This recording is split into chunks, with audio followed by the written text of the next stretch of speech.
สบายดีตอนเลิกๆพี่น้องตอนเช้าๆลูกหนึ่งเขาเห็ดกินใส่ผ้าขาวแล้วก็เตรียมใส่บาตรพี่น้องหันไว้ยุเพราะว่าหัวเขาเขาลายเมื่อคืนเลยไม่มีให้ยังมาลูกเห็ดกินทางนี้ไปพุกแล้วเอาเห็ดแล้วพอได้ลวกกุ้งลวกยังพี่น้องเลยลวกกุ้งลวกมึกเรียบร้อยคือว่าหน้าสาวชุดนี้ตั้งแต่เมื่อคืนนะคะพี่น้องจ๋าแบบบริลากนะความหมายคือรับงีบหน่อยหนึ่งทำไว้รับนอนฟังบอลำเรื่องซอยสิก็ซอยไปห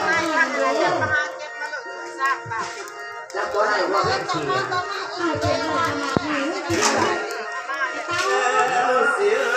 ขาวเต็มเมื่อคืนเนี่ยบริกินไม่ได้เลยบ้านกันอาจารย์มี2 คนยังหัวยองอยู่นี่ดาวยังหัวยองอยู่เลยพี่น้องเอ็งมายองมาได้พอตื่นมาก็จับวีว่าทางได้นอนอยู่โหลดนอนฟังหมอลำพี่น้องเลยนอนฟังหมอลำโสที่แจ้งเลยได้นอนหมวนเจ๊ดาวน่ะรับคักเนี่ยคนน่ะรับคักเอ้าเขาโศกตรงนี้แห้งรับเลยเนาะโศกจนแจ้งน้องไห้ก็ไห้แท้หมอลำเดือดก็ได้ฮักกับขวัญปากเจ๊ดาวจะหน่อยก็อย่าบอกจังสันแล้วเขาไม่ไม่กับตัวเองเขาไปจะตั้งหลักก่อนเพราะหน้าเขาน่ะอยู่หน้าเวทีอยู่เด้อบ่ได้รับบ่ได้นอนนั่งเอาแล้วนั่งเบิ่งแล้วนั่งเสียอยู่กับเกียร์เวลาพวกงั้นเฮาลูกมาเราก็ยังอยู่หน้าพี่เลยจ้ะแสดงว่าเราบ่ได้นอน2 คืนเลยเอาผัวก็ทำใจบ่แม่นว่าสิมากินแสดงว่าเราบ่ได้นอนเลย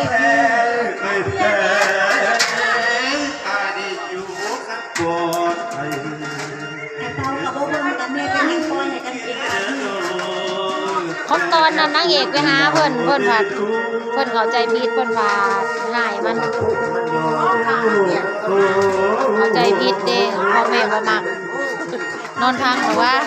พังเว้นหน้าก็เจ้าโศกพี่น้องไม่ให้นอนฟัง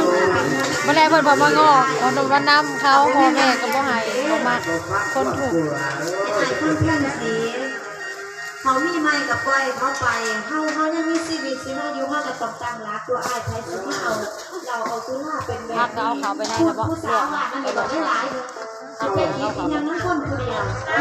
มันแม่งามอ่ะไอ้เต้าก็เข้าไปเนาะ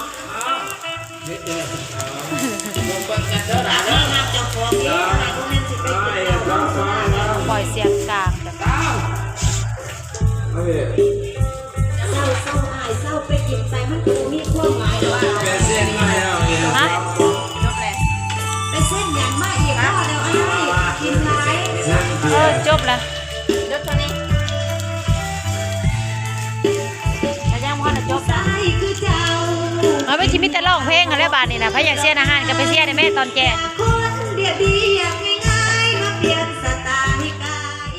ปลาพี่น้องแกปลากดตัวซีนบดแล้วเขานั่นมิแต่เอาเขาเย็นใส่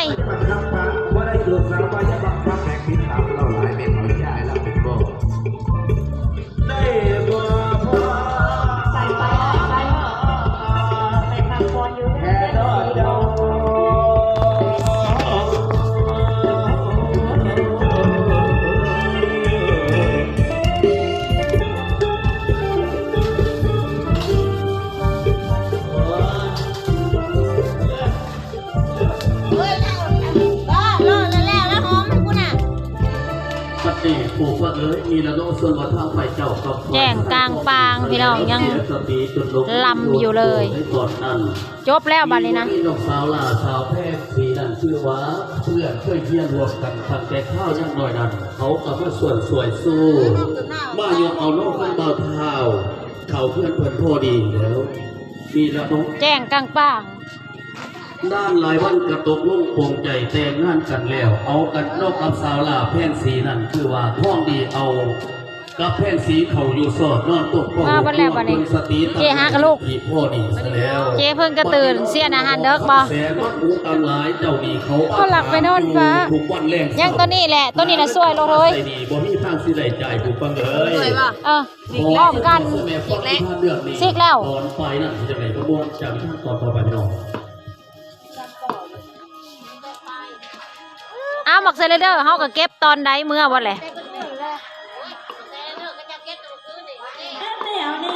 แฟนเติร์ดพี่น้องเอ้ยบัดนี้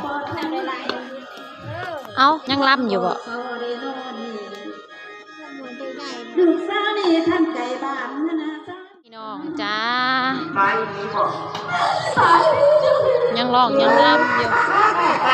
ตอนนี้เฮาก็นึ่งข้าวใกล้สิแล้วแล้วพี่น้องเฮ็ดกินโอ้ยอายเฮานะเบิ่งคักเบิ่งแน่ ผู้ให้เลยแม่จันแม่ตายถ้าตายแล้วบ่จักป่วย แจ้งนะยังหลายอยู่ได้พี่น้องคนนะ ไอ้แม่บ้านเป็นจังหวัดคนใจสิขาด เข้าจะตายไปเลยเจ็ดหัวมึงสิมาตายอยู่อันบ้านน้ำมงนี่บ่เอาได้ ยังบ่เอาคนกับบ้านนะเหมือนกัน ไม่ตายบอกเอา คนยังหลายอยู่ เป็นหมายกัน บ่ต้องตายแม่ลูกเป็นมาเตยเพิ่นนี่โอ้ยตายบ่โอ้ย อุ้ยลำจนแจ้งพี่น้อ ตาง ยก็ดีจังเจ้า เศร้าเอ้ยแจ้งอะไรยังอันนั้นเยอะ ไป สำหรับเดือนอ่า เบลวานแจ้งอยุติว่าคนนะผู้เบิ่งนะยังบ่เบื่อยังหลายนะ หลังจากที่ว่าแววตายังบ่ได้จบได้ ว่าก็ได้ไปเห็นว่าเอาเมียใหม่ก็คือ ยังบ่ได้จบได้บัดนี้มีแต่เราแล้วบัดนี้เพราะว่ามันแจ้งเลยพี่น้อง ก็คือแพงสีเนาะก็ได้เอาเมียใหม่แล้วแววตาก็เจ็บซ้ำน้ำใจที่ว่าบ่ได้อยู่ได้นอนน้ำเขาบางสิมาอยู่กับผัวคนเดียวสิพาผัว สรุปค่ะพี่น้องล่า พา สุ กั ด นหนี ก็จบไปด้วยดี ก็ได้บ่มุมเนาะก็มาเห็นอยู่กับเมียใหม่แล้วก็กลับขึ้น มุ มาก สาด หแม่ มุกมอน ก็เตายเนาะ สุดท้ายกับผมมีเงินมีทองผูกขาเองกับแพงสีก็ได้มาซอยมาสดในการส่งเสริมลูกศิษย์ผู้จางเนาะเดือนจบเพียงสำนัก เอามันนี่มักเตยสู้พี่สู้น้องมันนี่เพิ่นก็คือสิเข้าใจแล้ว วัน ล่ะ นี้เจะพาพมันขอสาวแดงเอาสาวแดงผู้หญิงเนาะจะว่าเนาะเพราะว่าสาวแดงผู้ชายเอาแต่ตอนเขาคำเจ้าหน้าที่มอบให้สาวแดงผู้หญิงวันนี้ มือกองรับแล้ว อ้าวเป็นช่วงสตาร์ เที่ยงเฮาน่ะได้ยินแต่พุกมือกอง ก่อนซ่อนเสียงเด็ด มือกองรับ สาวเหล่คือสิบ่มีหรอกก็สิมีแต่อีแม่แหล่นั่นล่ะ ๆนี่ตั้งแต่สาวขาวเชิบ ป้าจะเคยเห็นแต่บอกอยู่ใส่สาวมุ่นอยู่ใส่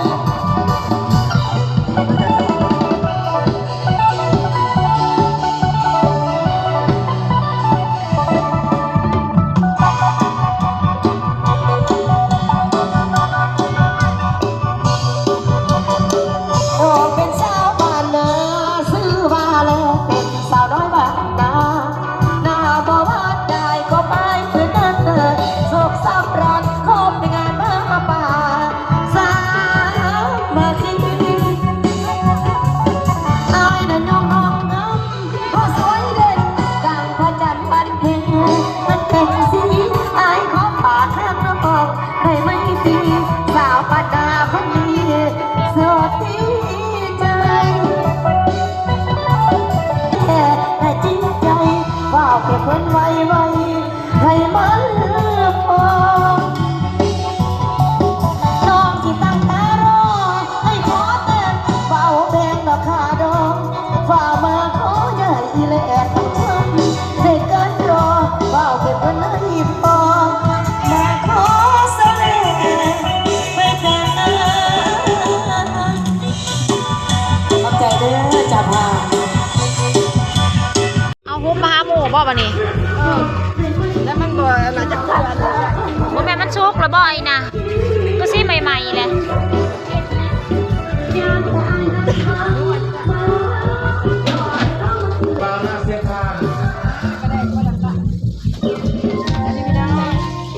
ตอนนั้นร้ายก็สิบ่ได้อย่ามันเหลือง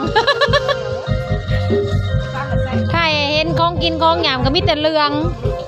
กับลิขสิทธิ์โพดโพสาวนาเสียงคานใครละว่าแจ้งนะยังบ่รับยังรับให้ฟังอยู่เนาะ เ สิกับน้ำบางบุญหาปากเสียสองฝั่งเงาล้มชนทางซ้อนบ่มา จนเบิดเสียงเลยแหละ บ่ให้บ้านนาเงาอุลาน้ำตาไหลหลังยามเดยามพี่บัง